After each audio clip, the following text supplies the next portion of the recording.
This year's International Women's Day theme for women and girls, rights, equality, empowerment, emphasizes the critical need for investment in women to drive global progress.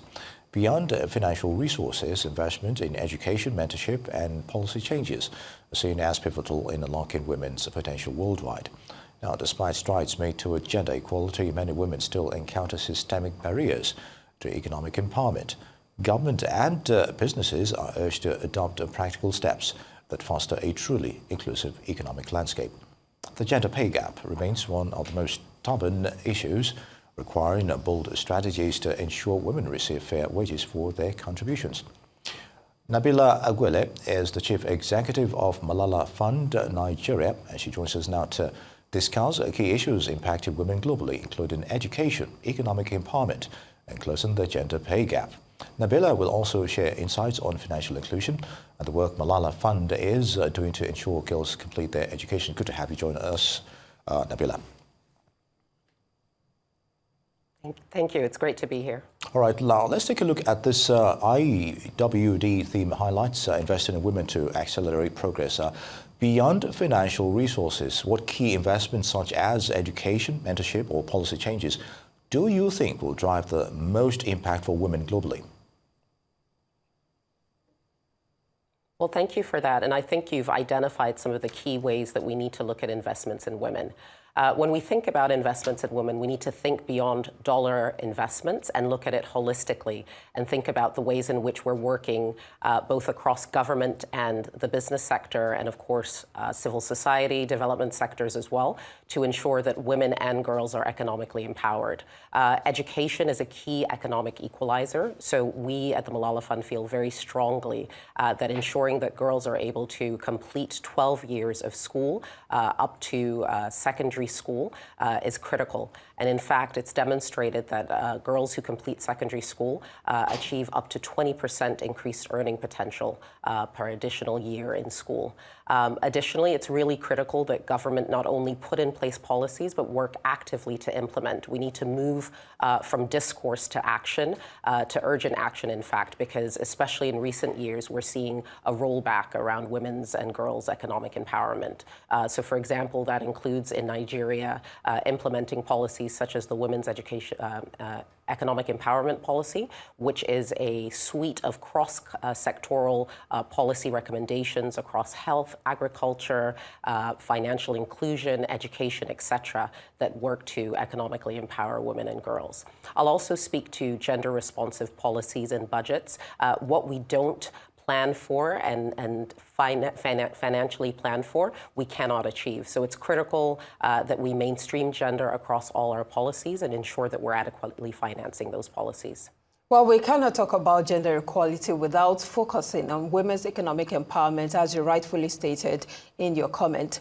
But how do you think the government can come in? What practical ways can the government and businesses step in, especially to ensure that we create a truly inclusive economic landscape? Thank you. So one critical way that we need to do this is to address the wage gap and discrimination across different sectors. We need to ensure that we have legislation as well as policies that work to address discrimination and to close the gender gap. Another critical way that government and businesses can move towards this is actually by ensuring and mandating more leadership positions for women. We see that in sectors where there are more women in leadership, there's a much narrower wage gap. And again, I can't underscore the importance of education. We have a lot of incredible women in the informal sector. Even in the formal sector, women fall behind when it comes to wages and opportunities. And one of the key ways to address this, beyond addressing anti-discrimination as well as wage gap, is through ensuring education and skills gap closure. The more educated a woman is, the more likely she is to earn more, to have a leadership role and to be able to enter the formal economy. Additionally, when we look at women business owners, we have a large majority of thriving women business owners and leaders, both across the formal and informal sector. It's critical that we ensure that these women are able to access crucial financing by reducing collateral associated with loans and also approaching sort of innovative approaches to collateral requirements that speak to the actual needs of women. Another thing that can't be underscored is social norms, perceptions around women's leadership, women's empowerment, and women's access to money. We need to systematically address those, working holistically across both government and business. Very good, Malala. I'm going to take you on the issue of women and business startups. What are the solutions for women here, especially in this part of the world, you think?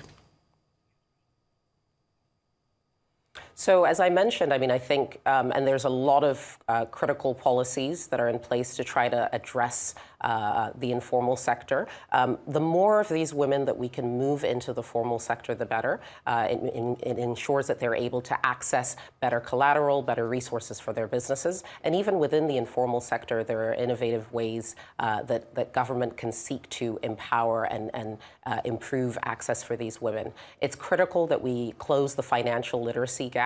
This is a critical element. So financial literacy programs, workshops, and ensuring that these capacity building programs are mainstreamed across programming is critical. And as I mentioned earlier, women face a much harder challenge accessing funding to finance their businesses and scale. Many women across different sectors you find are at the lower end of the value chain because of issues around systemic barriers, discrimination, and access to resourcing. So really looking at what we consider to be collateral for loans and the financing schemes and thinking about how to make those more accessible for women is really important. And these systemic barriers indeed stand in the way of women breaking the glass ceiling, especially when it comes to politics, corporate, leadership, and different sectors of the society. Why do you think visibility of women in these decision-making spaces is critical, especially when we talk about gender equality? Representation is so critical.